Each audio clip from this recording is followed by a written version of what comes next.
Hi viewers, VRX77. This is my YouTube channel. Please watch and subscribe. Press the bell icon to get more videos.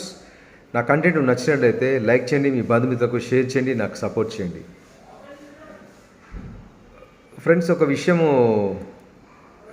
Social media లోపల వార్తా కథనం లోపల circulate అవుతుంది. ఈ Israel Iran మధ్య యుద్ధం జరుగుతున్న విషయం అందరికీ తెలిసిందే. ఈ విషయం లోపల ఎవరైతే మన భారతీయ విద్యార్థులు ఇరాన్ లోపల చిక్కుకుపోయారని చెప్పేసి ఒక కథనం వచ్చింది కదా. మరి ప్రభుత్వం యుద్ధ ప్రాతిపాదికన ఏర్పాట్లు చేసి వాళ్ళని అక్కడ నుంచి ఢిల్లీ ఎయిర్పోర్ట్కి తీసుకొచ్చింది. మరి ఇందులో కూడా విచిత్రం ఏంటంటే వాళ్ళు మాట్లాడేటువంటి ఆ విద్యార్థులు మాట్లాడేటువంటి విధానాన్ని చూస్తుంటే ఆశ్చర్యం అనిపిస్తుంది. ఇప్పుడు నా ప్రాణం పోతుంది, నన్ను కాపాడు అని చెప్తే ప్రాణం కాపాడిన తర్వాత నన్ను ప్రాణం కాపాడినవు, నాకు సరైనటువంటి వస్తువులు కల్పించలేదని మాట్లాడతారా, లేకపోతే థ్యాంక్స్ చెప్పుకుంటారా? విద్యార్థులు వాళ్ళు మాట్లాడేటువంటి విధానం ఎట్లా అనిపిస్తుంది అంటే, మాకు లగ్జరీ హోటల్ కావాలి, మాకు బిర్యానీ కావాలి, మమ్మల్ని శ్రీనగర్ వరకు కాశ్మీర్ వరకు కూడా ఫ్లైట్లోనే ఇచ్చిపెట్టాలి, లేకపోతే లగ్జరీ వోల్వో బస్సు బుక్ చేయాలి. ఇవన్నీ వల్ల అసలు వింటుంటే హాస్యాస్పదంగా అనిపిస్తుంది. అక్కడ నుంచి అసలు నిజంగా చెప్పాలంటే ఇరాన్లో చదువుకోనికి పోయారని చెప్తున్నారు. ఒక విషయం గమనించండి, ఇరాన్ యొక్క ఆర్థిక వ్యవస్థ మొత్తము చిన్న భిన్నమైంది. అక్కడ ఎడ్యుకేషన్ సిస్టమే లేదు ఇరాన్ లోపల. ఎక్కడ సిస్టమ్ ఉంటే అక్కడ ఉన్నటువంటి లేడీస్ బయటకు వచ్చి వాళ్ళెందుకు పోరాటం చేస్తారు? ఏమన్నా ఇరాన్ ఏమైనా పెద్ద ఎడ్యుకేషన్ ఇన్స్టిట్యూషన్ దేశమా? వీళ్ళు ఎక్కడికి చదువుకొని పోనికి ఏదో ఉగ్రవాద కార్యకలాపాలకు పోయినరో, లేకపోతే ఏదైనా మద్రాసాల ట్రైనింగ్ కోసం పోయినరో తప్పితే కానీ వీళ్ళు మాత్రం నాకు విద్యార్థులకు అనిపించట్లేదు.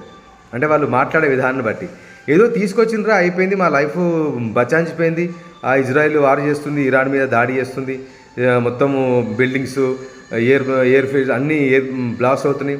మోదీ ఒక ఫోన్ చేసే వరకల్లా ఇరాన్ వాళ్ళు ఒప్పుకొని పంపించారు.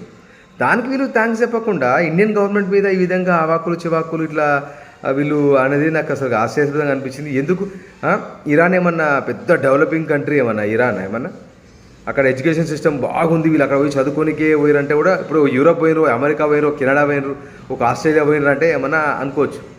ఇరాన్ పోయిన వాళ్ళని తీసుకొస్తే వచ్చినాక వాళ్ళు ఈ మాటలు మాట్లాడుతారు.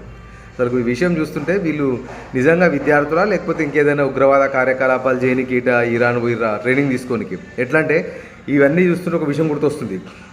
మన భారతదేశానికి హమీద్ అన్సారీ అని చెప్పేసి ఉపరాష్ట్రపతి ఉండే, మీకు ఐడియా ఉండొచ్చు. ఉపరాష్ట్రపతి మన దేశానికి హమీద్ అన్సారీ ఉండే. అతను ఉపరాష్ట్రపతిగా ఉన్నప్పుడు ఇరాన్ లోపల మన రీసెర్చ్ ఎనాలిసిస్ వింగ్ అధికారులని నిర్దాక్షిణ్యంగా చంపేసారు. ఈ ఉపరాష్ట్రపతి ఆఫీసు కార్యాలయం నుంచి వాళ్ళ సమాచారం మొత్తం ఇస్తే పాకిస్తాన్ వాళ్ళు ఇరాన్లో మనోళ్ళను పట్టుకొని క్రూరంగా హింసించి చంపేది. ఈ విషయం బయటపడ్డది, ఇంటెలిజెన్స్ వర్గాల నుంచి బయటపడ్డది విషయం. ఈ విషయం ఎవరికి తెలియదు.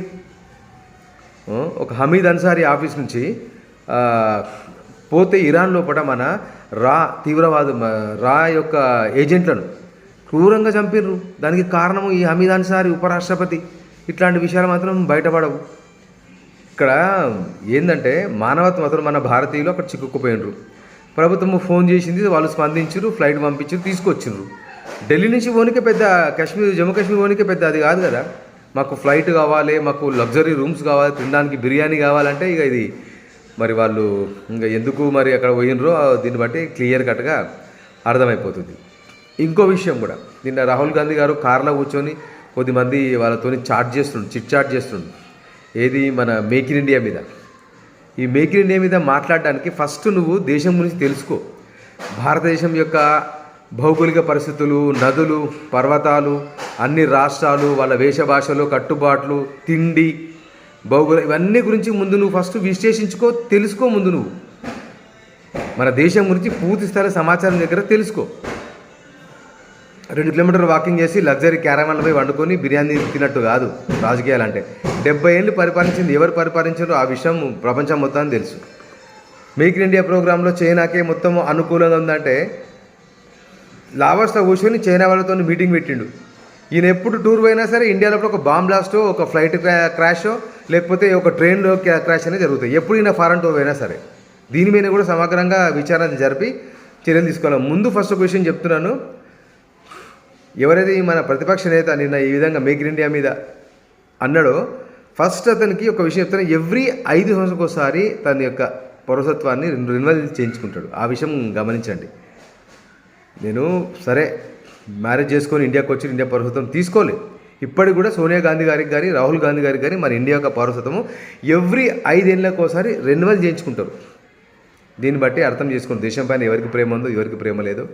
పార్టీ పరంగా మాట్లాడతలేదు, దేశ భౌగోళిక పరిస్థితుల దృష్ట్యా.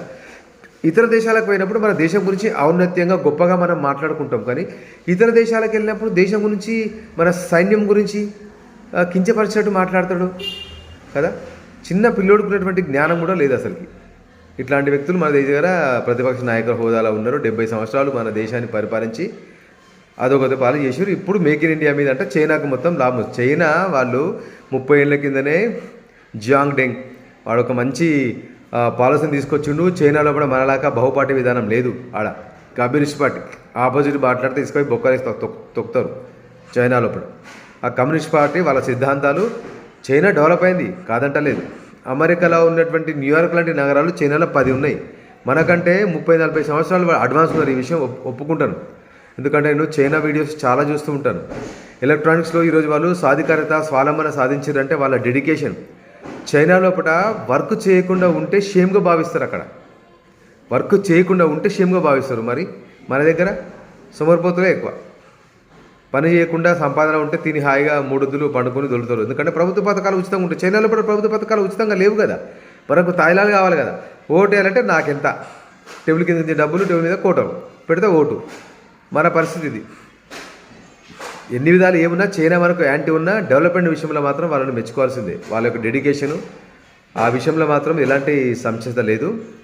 ఇతను మేక్ ఇన్ ఇండియా గురించి మాట్లాడమే అంటే మనం కూడా ప్రయత్నం చేస్తున్నాం కదా. 70 సంవత్సరాలు పరిపాలన చేసింది. మరి ఏం చేసిరు, ఏం ఉరగబెట్టరు చెప్పండి దేశం. ఇప్పుడు మోడీ వచ్చిన తర్వాత, బీజేపీ గవర్నమెంట్ వచ్చిన తర్వాత పాలసీల లోపల చేంజ్ వచ్చింది. ఆర్థిక వ్యవస్థ ప్రపంచంలో కూడా 3వ అతిపెద్ద ఆర్థిక వ్యవస్థగా ఉద్భవించింది. తర్వాత ఈ ఎక్కువ మనము ఈ క్రూడ్ ఆయిల్, చమురు, తర్వాత యుద్ధ పరికరాలు మనం దిగుమతి చేసుకుంటాం.